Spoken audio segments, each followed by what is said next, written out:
आता पाहूयात मुंबई उपनगरातल्या टॉप 9 बातम्या। बेंगल चक्रीवादळाच्या प्रभावामुळे आता गेल्या 2 दिवसांपासून मुंबईतील तापमानात वाढ, तर डिसेंबरपर्यंत देशभरात अपेक्षित थंडी पडण्याची शक्यता नाही, हवामान खात्याचा अंदाज। ठाणेकरांपुढे पाणी संकट, पुढील 4 दिवस 30% पाणी कपात, भातसा नदीच्या पात्रावरील न्यूमॅटिक गेट सिस्टीममधील दुरुस्तीच्या कामासाठी हा निर्णय। मुंबई विद्यापीठाचा यंदाचा दीक्षांत समारंभ 7 जानेवारीला संपन्न होणार। पदवी प्रमाणपत्रावर आता विद्यार्थ्यांचे मराठीत अचूक नाव यावं यासाठी आता विद्यापीठाकडून खबरदारी। मुंबई विद्यापीठामध्ये किरणोत्सर्ग संशोधन क्षेत्रातील संधीचं नवं दालन खुलं, तर आरोग्य सेवा, अन्न प्रक्रिया, साहित्य विज्ञान सारख्या अनेक क्षेत्रांना यामुळे चालना मिळणार।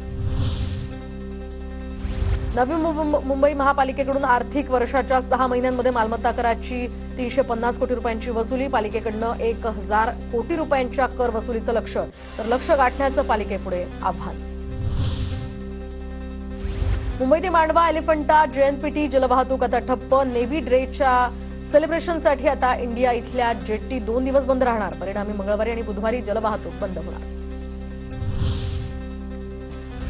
मुंबई कृषी उत्पन्न बाजार समितीमध्ये टोमॅटो आणि मटारचे दर वधारले। टोमॅटो प्रति किलो 40 रुपयांवर, तर हिरव्या वाटाण्याच्या दरात सुद्धा वाढ। ठाणे जिल्ह्यामध्ये 1 जानेवारी ते 30 नोव्हेंबरपर्यंत 2,37,834 वाहनांची नोंदणी। ठाणे शहर, मीरा भाईंदर आणि भिवंडीमध्ये सर्वाधिक नोंद।